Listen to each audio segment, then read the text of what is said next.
Great! You chose Seesaw Activities.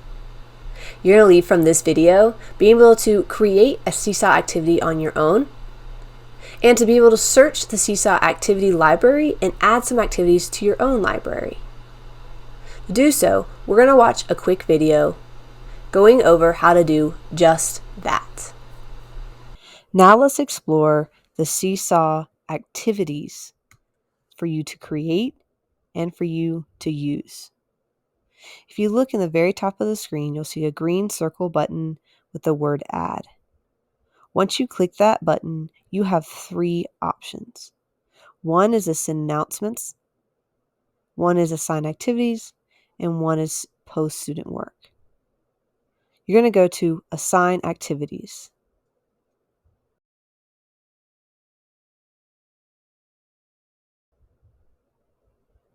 When you go to Assign Activities, it's going to default to go right to your library.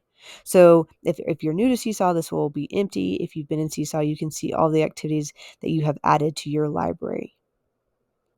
If you look to next to where it says My Library, you'll see where it says School and District. With School and District, you get a chance to see a lot of activities that other DPS teachers have added to our the School and District library. You can search different content areas. You can search different standards or even curriculum if you need it to align with Bridges, if you need it to align with Benchmark or different curriculum you're looking for. You can also type it in. You can even see down here there's an Amplify lesson here that can align with some of the curriculum there. Next is the Community tab. This one is open to any teacher that is using Seesaw in the world. So this is your biggest resource bank where you can quickly find activities to use with your students. Underneath each one of these tabs, the Community, the School and District, and the My Library, you can filter down a little bit further to a grade level, or you can just say all grades, and that will open the library a little bit further, and you can also filter down to subject if that's something you would wish to do. Now, once you find an activity that you like, so I'm just going to scroll down for the purposes of this. Let's say I want to do this flip and match memory game. I'm going to click it just to learn about it a little bit further. You can click to see the template. To add it to your library, you're going to click this heart. The heart goes from a white heart to a pink heart. When it turns pink, that means it is added to your library. So let's check that out. I'm going to click the pink heart. You can see at the bottom it says it's assigned to my library. If I go to my library, that's going to be the first activity there. Okay. Now, if you want it, you can also just assign it right from where you did. You can like it and assign it. So since I liked this, I can have it open, and then I can go to assign, and it will assign this activity exactly how it is, the directions, everything you see. This is what your students will see if you assign it directly from here. But let's say you really like this activity, but it doesn't fit your class exactly, or maybe you want to add oral directions, or maybe you just want to tweak one thing in the activity.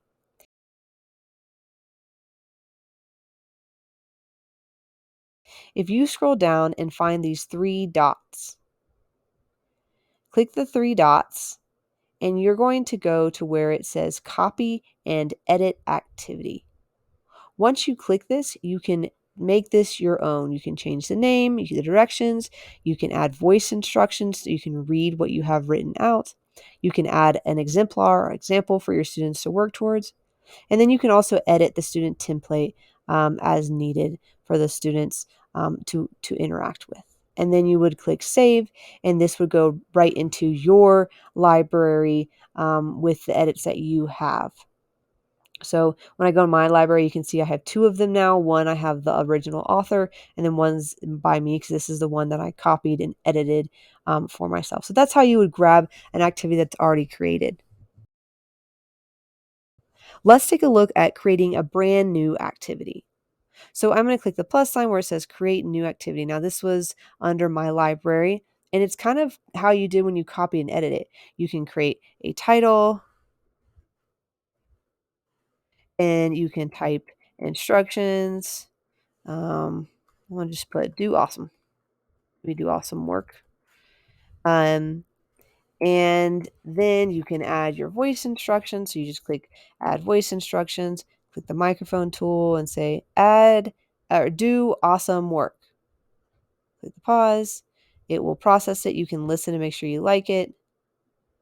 And then you can either delete it if you don't and re-record, or you can leave it for your students.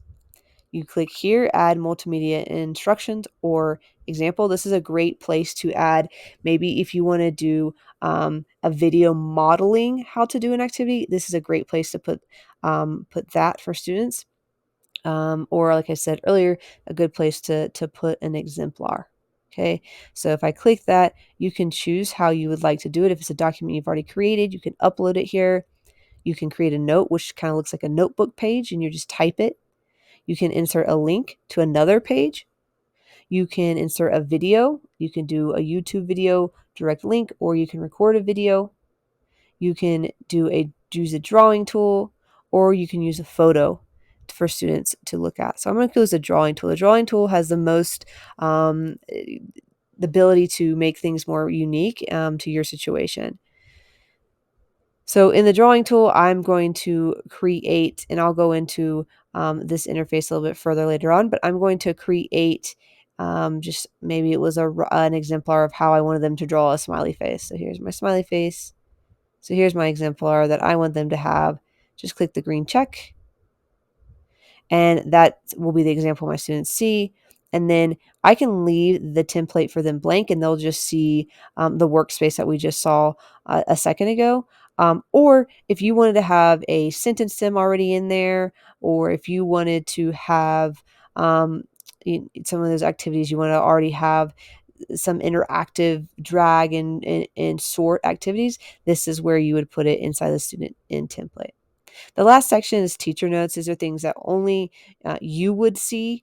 Or if you ended up adding this to another library, this is what other teachers would see. Then you would click save, and then you can assign it from here. So you would just click assign, and then you can click the class you would like to assign it to, and then just assign a class. This is also where you could click to schedule it. Like I went over in the other video, you can click to schedule and have it assigned on a certain day. That is how you search and create activities in Seesaw. Awesome! You're done with that video. Now, if you want to explore more with Seesaw, choose from one of the other videos above. If you're done, hope you enjoyed learning more about Seesaw.